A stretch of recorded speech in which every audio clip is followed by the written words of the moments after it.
Pemirsa Landstalk, kembali kita lanjutkan. Saya akan langsung kembali kepada Pak Teguh di ujung telepon, Kepala Dinas Tata Air DKI Jakarta. Pak Teguh, tadi Mas Yoga di sini menyampaikan bahwa salah satu upaya yang penting sekali harus dilakukan DKI Jakarta adalah memperbaiki dan juga mengoptimalkan fungsi dari drainase di DKI Jakarta yang sampai saat ini mungkin dianggap belum optimal, Pak. Nah, kalau sampai sekarang Pemprov sudah melakukan apa, Pak, untuk kemudian melakukan upaya supaya drainase kita ini berjalan dengan optimal?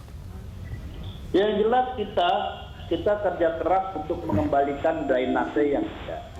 Jadi memang drainase adalah suatu sistem yang memang semuanya harus terkoneksi. Artinya kalau drainase ini terhalang oleh tadi disampaikan baik itu utilitas, kemudian bangunan-bangunan lain, pastinya ini nggak bisa jalan dan pasti timbul genangan maupun banjir. Nah, kita sudah memapping untuk di 5 wilayah kota terkait dengan masalah lokasi-lokasi yang rawan banjir maupun genangan. Dan permasalahannya pasti masalah drainase. Contoh sederhananya aja, saluran-saluran yang sudah ada ini semuanya juga hampir sebagian besar berubah. Masyarakat menutup saluran, kemudian dijadikan lahan parkir, kemudian dijadikan bikin bangunan-bangunan. Akhirnya itu yang terhambat. Ketika hujan turun mereka ke gubernurnya, lapor Pak, kita hujan sebentar aja banjir. Ya gimana nggak banjir? Kamu orang tutup saluran. Nah, ini yang sekarang kita namanya lagi program normalisasi dan memfungsikan saluran-saluran itu.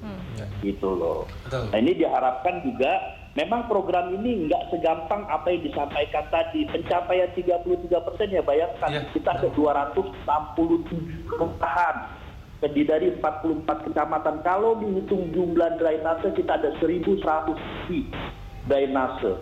Dan sebagian besar ini sudah banyak berubah tertutup oleh bangunan-bangunan. Nah, ini PR kita. Ya, Pak Teguh, artinya ketika kemudian ingin memperbaiki drainase seperti ini juga kemudian kan harus lintas sektor juga, kemudian melibatkan pekerjaan umum, dinas pekerjaan umum. Ini bagaimana sebelumnya koordinasi antara Dinas Tata Air dengan stakeholder terkait untuk memperbaiki dalam hal ini adalah drainase? Ya, kita kan di sini kerjasama terkait masalah utilitas dan masalah itu ada beberapa stakeholder terlibat. Seperti misalnya dengan Bina Marga. Pastinya kita bekerja sama dengan mereka di dalam penanganannya masalah utilitas di dalamnya. Contoh yang pernah kita lakukan ketika ramai-ramai di Medan Merdeka Selatan, kita temukan galian kabel itu sampai dengan 27 truk.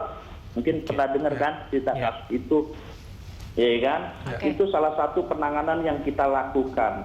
Belum lagi di daerah-daerah kampung, perkampungan, termasuk ini drainase tidak hanya terjadi di kawasan-kawasan golongan bawah, menengah, bahkan di atas pun sama kejadiannya seperti ini. Mereka menutup salurannya. Contoh yang seperti kemarin di Kemang Kalitrukut, Anda boleh ke sana. Yang namanya Jalan Kemang Raya itu tertutup mereka oleh beton-beton. Nah, kita kembalikan itu. Jadi hujan akhirnya jadi genang. Semuanya seperti itu. Nah, Pak Teguh, kalau melihat permasalahannya seperti itu, berarti ini bukan masalah mudah, mungkin tidak dalam waktu 2-3 tahun bisa rampung ya, Pak ya? Ya, makanya kita ini sekarang turun bareng, ada lurah, ada camat, juga menginformasikan juga kepada masyarakat akan artinya drainase. Juga hal yang paling kita agak mungkin berpikir, saya juga sering nafas panjang, kenapa? Sampah-sampah yang menghambat tali-tali air kita. Itu yang akhirnya menjadi genangan. Walaupun mungkin dikatakan sekarang genangan cepat surut loh, tapi permasalahannya di lapangan, kalau satgas-satgas kita sendiri nggak turun, genangan itu akan lama turunnya. Karena terhalang oleh sampah yang menempel di tali-tali air kita. Seperti itu gitu loh, Pak. Baik, kita kembali ke Mas Yoga. Mas Yoga, kalau misalnya kita kembali pada pembenahan kali, pembenahan sungai di Jakarta. Ini kan ada 13 sungai utama yang kemudian yang mengaliri DKI Jakarta. Saat ini kondisinya menurut Anda berapa kira-kira yang sudah memang memiliki fungsi yang optimal dengan adanya upaya dari pemerintah untuk pembenahan? Ya, kalau kita merunut di program Pemda DKI tahun 2002 ya sampai dengan 2017, sebenarnya fokusnya ada 4 sungai dari 13 sungai yang jadi prioritas utama, yaitu Ciliwung, Pesanggaran, Angke, dan Sunter. Nah, dari keempat sungai ini kan memang sedang dalam proses pembebasan lahan, kemudian relokasi warga, dan juga mulai dilakukannya tadi betonisasi di beberapa titik sebenarnya. Tapi secara umum memang belum optimal karena kendala utama di lapangan adalah pembebasan lahan. Contohnya seperti beberapa tempat di Kali Pesanggerahan. Ini juga bisa dikatakan agak terhenti karena beberapa titiknya tadi belum bisa dibebaskan. Itu pertama.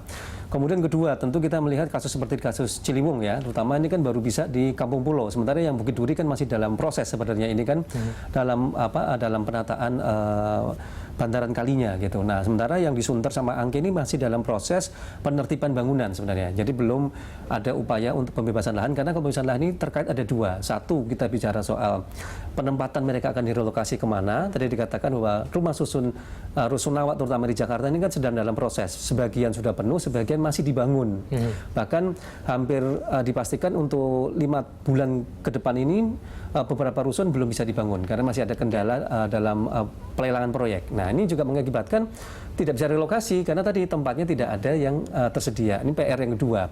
PR yang ketiga, ini bicara soal sosialisasi. Dari beberapa kasus yang kita lihat, setiap kali ada kegiatan dalam tanda petik tadi normalisasi kali, kemudian ada pembebasan lahan dan relokasi, maka kasus sosialisasi menjadi utama sehingga terjadi banyak resistensi oleh warga kota. Nah, kenapa terjadi resistensi? Ini lebih karena sosialisasi. Kenapa umpamanya sungai tadi perlu ditata? Kemudian kenapa kita harus punya komitmen untuk bebas banjir umpamanya. Nah, di sini kan perlu ada dialog yang cukup sehingga warga tahu bahwa mereka secara sukarela harus berpindah ke tempat yang lebih aman. Nah, ini, proses ini yang seringkali tidak terlalui dengan baik sehingga yang sering kita lihat adalah tadi relokasi dalam tanda petik ke resistensi warga. Nah, Mas Yoga ini kan kalau kita diskusi ini kayaknya langkahnya jangka panjang, nggak ada ya dilakukan jangka pendek begitu paling tidak untuk membantu proses drainase berjalan lebih cepat, lebih optimal. Ya, kalau kita mau melihat secara makro dalam waktu yang pendek umpamanya, paling tidak sebenarnya ada langkah yang harusnya dilakukan secara paralel ya. Jadi tidak bisa berpangku pada satu langkah saja. Apa saja? Nah, umpamanya tadi secara umum sebenarnya ada 4 yang harus ditangani secara paralel. Satu tadi pembenahan saluran drainase secara bertahap, tapi ada progresnya gitu. Kalau tadi kita bicara 33%, 67% ini selama 5 tahun kan harusnya dibagi 5, umpamanya gitu kan. Nah, ini kan kita punya impian 5 tahun kemudian 67%-nya akan tersambung dengan baik. Berarti kan saluran drainasenya beres. Sambil membereskan mengenai pemindahan rusun-rusun itu tadi. Betul. Ya. Kali umpamanya. Kalau kita bicara kali kan ada 13 sungai umpamanya.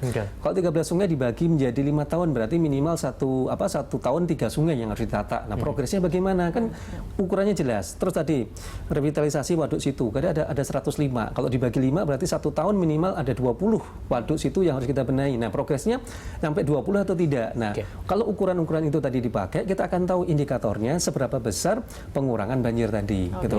Itu PR-nya sebenarnya. Kita tanyakan kepada Pak Tuguh, bagaimana sebetulnya progresnya hingga akhir tahun ini mengenai revitalisasi waduk, kali, Pak Tuguh? Ya, progres yang tadi disampaikan sama Mas Yoga ya, itu kita sudah kerjakan sejak awal Januari tahun 2016. Progres itu pencapaiannya juga sudah kita bisa lihat ya. Kan kita kalau misalnya katakanlah progres, kita juga ada semacam laporan-laporan, indikator katakanlah keberhasilan kita di dalam proses penanganannya. Memang kita akui di dalam proses pembangunan saluran itu tidak seperti memudah balik telapak tangan. Karena terkadang kita berbenturan langsung dengan si pemilik bangunannya. Iya kan? Karena kalau kita misalnya katakan, Bu, Ibu pelanggar loh. Ibu berdirikan bangunan persis di atas saluran. Tidak sebenarnya, oh ya Pak, monggo silakan Pak. Bapak bongkar aja, nggak apa-apa. Nggak bisa seperti itu. Perlu dikoordinasikan kembali dengan jajaran samping. Kalau kami hanya melaksanakan cuma ngebongkar ataupun menormalisasi gampang. Tapi terkadang berbenturan dengan masyarakat yang seperti ini. Gitu loh. Terus kemudian kembali menyangkut masalah yang 13 sungai. 13 sungai ini kan di dalam penanganan juga dibagi kewenangannya antara pihak pemerintah daerah maupun pihak Kementerian PUPR, dalam hal ini BBWSCC. Karena di sini jelas ada aturan-aturan mainnya terkait menyangkut masalah program normalisasi, refungsi, termasuk pemeliharaan maupun pengerukan dan lainnya. Tapi kita selama ini jalan semuanya. Proses pencapaian yang tadi disampaikan tadi terkait dengan masalah normalisasi Kali Ciliwung lah yang sedang berjalan hampir 3 tahun ini, itu sekarang bisa terlihat walaupun pencapaiannya baru mencapai 40%, ini sudah hampir 3 tahun. Tapi secara di lapangan bisa terasa dampak manfaat program normalisasi ini. Dulu kampung pulau yang bisa kalau hujan seperti sekarang lebat aja bisa 3 hari minimal, sekarang hitungan kami di lapangan paling nggak hanya 2 jam. Itu baru 40%-nya.